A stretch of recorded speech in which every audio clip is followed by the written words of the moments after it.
The Picante de la Casa is a cocktail that came out of the Soho House. Soho House is a private club. You have to pay $2,500 a year to get in, just for the privilege of being a member. And then you go in and you can, like, I don't know, go to lunch and stuff, drink drinks. Pretend you're fancy. Pay them for it, pretend you're fancy. Yeah, a lot of, like, I don't know, here in LA, a lot of like directors and actors do that. They have famously denied membership to certain people. Like the Kardashians were denied membership at one point. I don't know if that still stands, but they were. And yeah, they have one in London too, so it's like a multinational kind of club. I think that's where it started, hence the name. Probably did start in London, I think you're right. They are not really known for their great cocktails, but they did have someone come in and redo the specs. This cocktail, which is number 6 on the global most popular cocktails, is basically a freshly done spicy margarita. It's like a spicy Tommy's. Yeah. It's basically like a spicy Tommy's, right? So we're gonna take a pinch of cilantro, and we're gonna take 2 little things of jalapeno. We're gonna put them in there. A full 3/4 of agave, which is kind of a lot, but we'll see if they know what they're doing. 3/4 of agave that's bold. That's a bold move. I feel like these last limes have been sort of mealy and I haven't gotten as much juice out of them.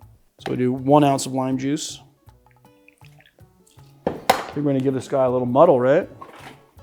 Just give it a little press. Get that jalapeno going at least.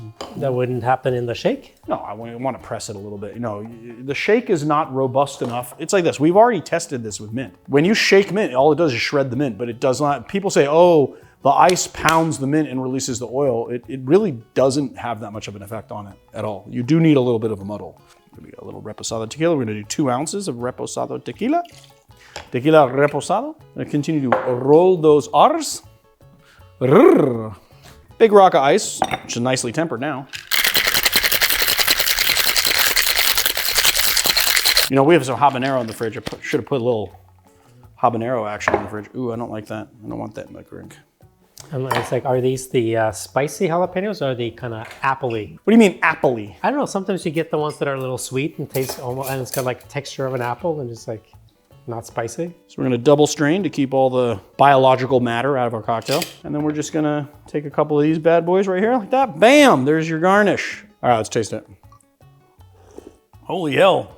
God damn, it's actually a little spicy, which is nice, but god damn, that's a lot of, I would like to really just put in a bid for cutting that agave down to 1/2 ounce because it dominates the flavor profile and it's very sweet. The jalapeno and the cilantro together is like chef's kiss, and the reposado, you get those like kind of light barrel notes in the agave. Too much freaking agave. It's like too much to parse out and it's way too sweet, but it's a good cocktail overall though. I think we just have to dial down the sweetness. So there it is, the Picante de la Casa.